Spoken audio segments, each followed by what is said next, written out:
Just back from Brisbane, Queensland this morning after a successful trip, Johnny Stewart. Hey, John. John, you're the National Speedcar Club champion and also the Queensland title holder. Okay. And I noticed you're just back from the state round in Queensland where you did reasonably well too, I believe. Oh, yes, we arrived back early this morning. As you can see, it's still all covered in mud. I've had time to wash it for about 3 weeks, I don't think, without travelling. We finished fourth in Brisbane. You must have been going pretty hard because I noticed your outside tyre there is almost without rubber. Well, it's practically to the canvas. That was a new tyre at the start. But the track up there was very similar to the concrete floor you're on now. It's as hard as nails. The main purpose of going to Queensland, of course, was to finish ahead of your main rival, Len Bolt. My word. John, they tell me you've got quite a reputation of being a driver who sometimes finishes upside down in a race car. Well, not so much this year, but the first year I drove, I managed to get upside down, break my back. That practically took me out of the whole thing. I spent 9 months recovering from that, and by then I decided I'd come back again. Tell me, after you have an accident, do you have thoughts about retiring there and then on the spot? No, I've never thought that. I'm not usually awake anyway. Now, tell me something. You are an owner driver. Would you like to clarify this position for us? Yes, well, as an owner driver, it almost becomes a full-time job, which I make of it. And you've got to spend practically every day working on your car. And of course, there's only 20%, I suppose, of the drivers running that are owner drivers. Mostly it's an owner with an employee driver, so. Now, this car, John, the McGee Shell track cleaner, I noticed it's just a little different to the ordinary run-of-the-mill speed car. Tell us a little about a few of the innovations that you've made to the car since you've had it. Well, we've fitted a few extra things that most cars don't have. Mostly, or most important, is the weight jacker, which, when pulled into the back position, loads an extra 100 pounds on the inside wheel. This tends to keep your car in a straight line on a very big track. Also, we have fuel injection, which is an unusual thing for a Holden motor. Mostly they run carburetors. So Mr. McGee, Henry McGee, worked this out and built it up himself. And it really works well. I've noticed your back roll bar here. These are compulsory in all speed cars throughout Australia. But I notice you have a front roll bar on as well. What is the reason? Well, that is also an extra thing we've fitted.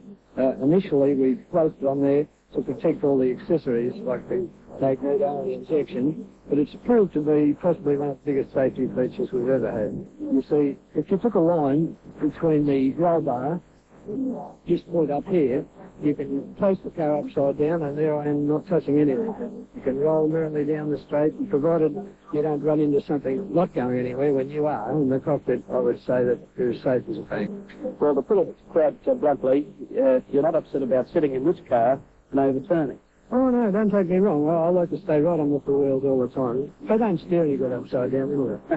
That's pretty right. Now, on this Craven filter, $4,000 National Series over 65-66, you've raced on just about every track throughout Australia. Yes, every major track. You trail Len Brock by 37 points. Now, do you have to win Saturday night's final to win the actual series itself? No, I don't have to win. What I must do is finish 4 places ahead of Brock.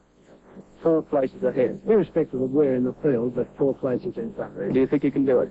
I'm sure, I'm definite. While local drivers prepare their cars for the grand final, there's plenty of action out on the highway as interstate competitors head towards Sydney. Gordon Benny was runner-up in the South Australian state round and is making a rush trip from Queensland. He is keen to take the title back to Adelaide and faces tough opposition from interstate drivers who have been well placed in the Queensland round a few days earlier. 3 rounds already contested have been won by resident drivers, and Gordon plans to shake this hoodoo in the all-important final. Race night, and all thoroughfares lead to the Sydney Showground. The grand final has captured the imagination of all enthusiasts, and who knows, among the younger generation, may be the champions of tomorrow. State drivers are already beginning to arrive, and Queensland's Barry Valentina is among the first. Mechanics and pit crews face plenty of work in the pits before the meeting starts and cannot afford to be held up outside the grounds. As soon as the gates are open to the public, spectators race to the best vantage points in the grandstands.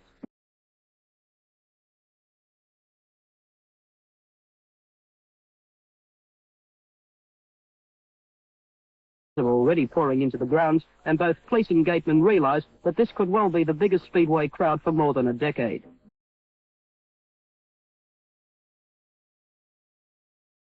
Queensland is well represented, and Blair Shepherd is risking no chance of defeat. He already has 100 points to his credit through winning the Queensland round in Offenhauser number 99. Tonight's race has created interest throughout Australia, and spectators have travelled thousands of miles to cheer on their home favourites. Lou Marshall's car arrives at the pit area, which is already a scene of activity as crew members unload racing equipment. All cars must first pass a machine examination before they are allowed onto the track. Man with a strong possibility of winning the Craven National Series, Lou Marshall. How are you, Lou? Not bad, Mike. How are you? Now, you finished second, and a very close second, in last year's Craven National Series. How are you going this year? I'm running third at the moment, Michael. That was all tonight, I hope. That was a pretty close finish last year, wasn't it? You and Peter Canine. Yes, it was pretty close. Peter won by roughly 5 points from him. It was pretty tough right up to the final Craven round in Queensland. Yes, it was. It was very tough. Now, I've heard you say that you're running third at the moment. Have you a chance of winning the overall series? I have a slim chance. I've got to win tonight's state round, and Len Brock and Johnny Stewart have to finish with no points, and that's pretty tough. Tell me, how have you actually drawn in the field itself? I've drawn third last, Michael, tonight. Second back row, inside position. Do you favour the inside or the outside? No, I'd sooner the outside. You'd sooner the outside? Well, that's bad luck, really, I suppose, for you. Nevertheless, you should do a fine job. Notice your car sitting here behind us, the car that you're going to drive tonight. Now, this is the Bull Buckle Holden Special. That's right. Now, you've had a lot of success in this car this season, haven't you? Yes, we'll be going quite well and consistent. Now, tell me, Lou, you are not an owner driver. You are a straight-out professional driver, aren't you? That's right, Mike. Do you find this much easier for a speed car driver, not having the worry of preparing his own car? Yes, I do, Michael. It's there's no worry for me. I just drive the car, and Billy Rolls, who owns the car and mechanic for it, he does all the preparations, and that takes all the worries off me. I just got to drive it. Now, tell me, you have a crew, of course, with your speed car. How many would be in the crew? I have 4 in our crew. Billy Rolls, Alan Fletcher, Alan Stewart, and Graham Stewart. And of course, the crew just don't come out here to the Speedway and help prepare the car. There's plenty of work during the week. Yes, I work during the week at the moment. Well, here's hoping that you bring off the big one tonight, and thanks very much for speaking with us, Lou Marshall. Thanks very much, Michael. Thank you. Ladies and gentlemen, we move on now to the race you've been waiting 12 months to see, the grand final of a Craven National $4,000 Speed Car Championship over a distance of 30 laps. Queensland Offenhauser car 23, Barry Valentina. Moving off now in car 76. From Queensland will be Bill Good. From Glen car 99, the Offenhauser driven by Blair Shepherd. Kevin Park moves away in car 3. In car 65, the current leader, Len Brock. Car 54, Lou Marshall.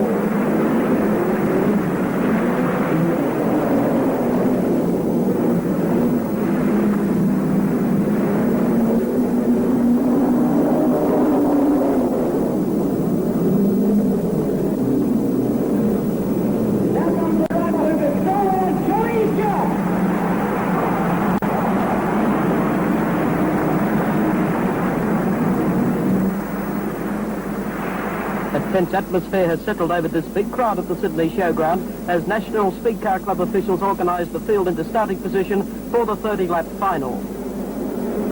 Flagman Jack Matthews has notified drivers to move up in rows of 2, and we could have a start the next time around. Chief Stewart lends still as his finger on the button as the field accelerates out of the pit corner and sweeps into the main straight. It's a good start too, with rookie driver Bruce Dillon beating Brian Mannion into the first corner, with Kevin Park and Sid Clark looking for an inside run.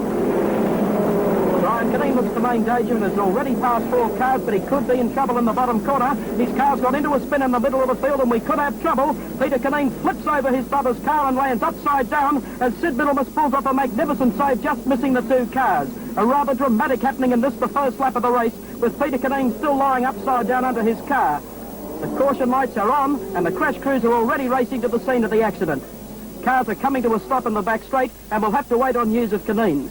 There's the OK signal being given now, and apparently Canine is not injured seriously, but he will be taken to hospital for observation. Earlier this year travelled 10,000 miles for a mere 15 points, and further to be dogged by bad luck, competed last Monday night in Queensland and was involved in a crash and turned and wrecked his own car, number 17, after it turned over.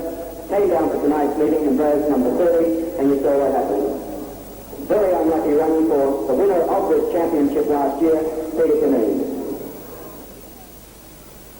Everything just about ready for a complete restart of the 30-lap grand final, the only two out of the event being the Canine brothers, Peter and Brian.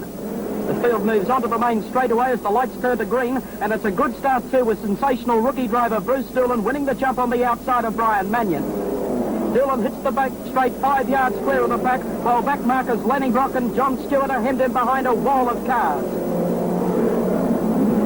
1 lap down and 29 to go, with Doolan roaring away from Brian Mannion, Kevin Park and Sid Clark, while Stewart in car number 1 has already passed 5 rivals on the outside.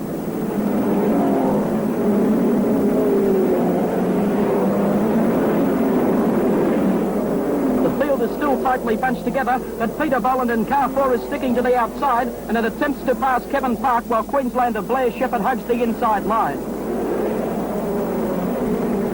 With 37 points to catch on Len Brock, Stewart is wasting little time dealing with traffic problems. He takes the 25 laps to go signal and is already running 5th in the race after starting from position 16.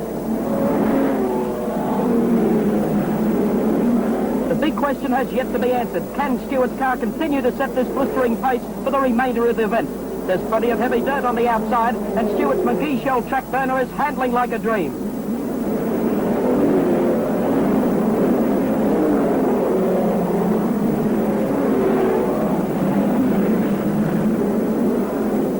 Bruce Doolan still leads after 6 laps in car 68, but Sid Clark and Peter Boland are pressing him hard. Stewart moves on the tail of Shepherd's Offenhauser and is challenging for 4th. He's in for a hard fight though, as these two drivers have had duels in the past, and this time the Queenslander wants to come out on top.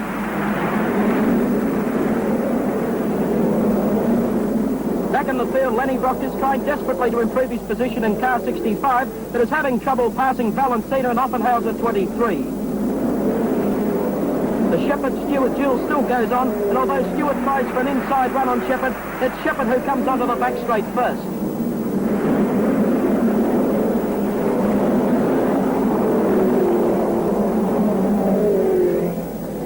Eight laps gone, and here's Len Brock making a game move at the back of the pack. He passes Valentina, which moves him to 10th, and is carrying on underneath teammate Sid Middlemitz, just touches the grass as they come onto the back straight. Brock is out after Stewart, who is still trying to find a way of passing Shepherd in 99.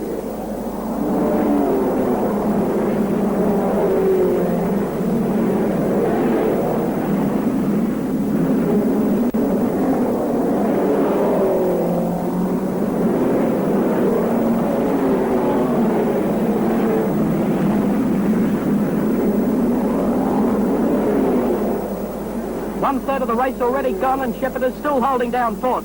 Here's Stewart making a run on the outside of the Queenslander, and he passes him neatly as the two drivers hit the back straight.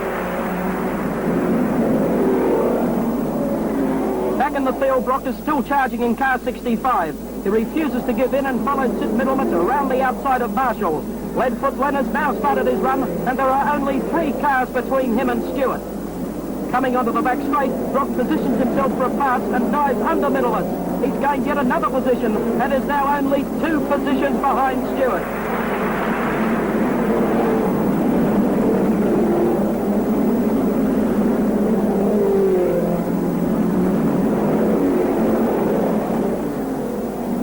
Stewart in car number 1 is chasing the heavy dirt after the leaders, but is having trouble shaking Shepherd loose from his tail. Middlemitz is causing embarrassment further back in the field and has pulled off a major upset by repassing Brock on the outside in car 2. Middlemitz's car has more power in the straights, but Brock's number 65 is handling better in the corners.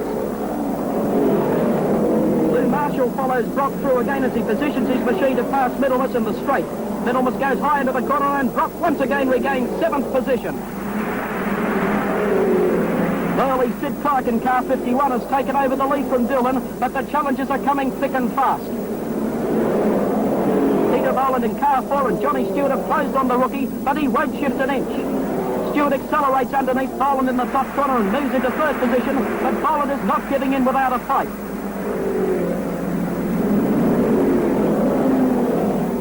In the pit corner again, and Boland passes Stewart on the outside and attempts to give Doolan a little more speed moving into the main straight. Stewart once again moves on the inside of Boland, but is having no end of trouble passing Doolan.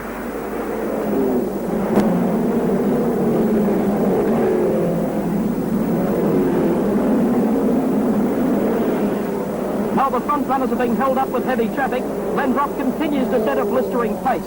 Brock's car is handling beautifully, and he has little trouble lapping Brian Mannion on the outside.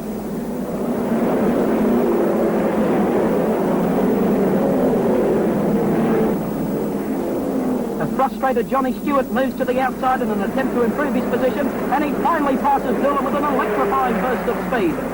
Stewart has now moved into second place, but is more than 150 yards behind the leader, Sid Clark, who was well out in front and having an armchair ride in car 51.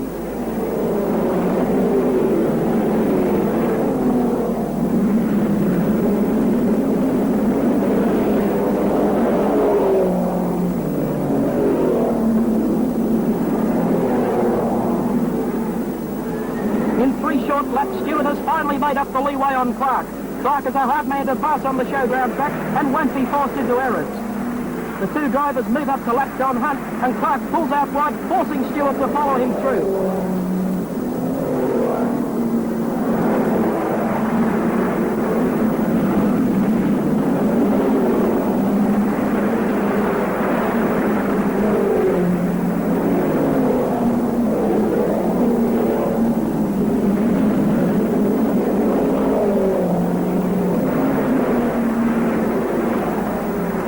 Marshall is trying every trick in the book to improve his position in the field, but can't find a way of passing Middlemas in number 2. This is Middlemas' first drive in the Burco Holden to Stewart. He's still back in 7th place and has been losing ground considerably over the past 2 laps.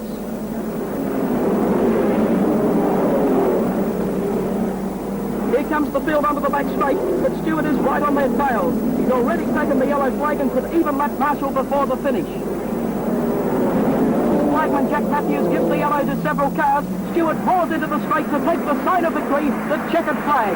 Stewart wins the New South Wales state round of the national championship from Sid Clark and Peter Boland, and looking further back through the field, Brock has come home 7th, just ahead of Sid Middlemas and Lou Marshall. This big crowd at the Sydney Showground, well in excess of 33,000, are giving Stewart a tremendous ovation as he comes down the back straight on his victory lap and heads towards the finishing line.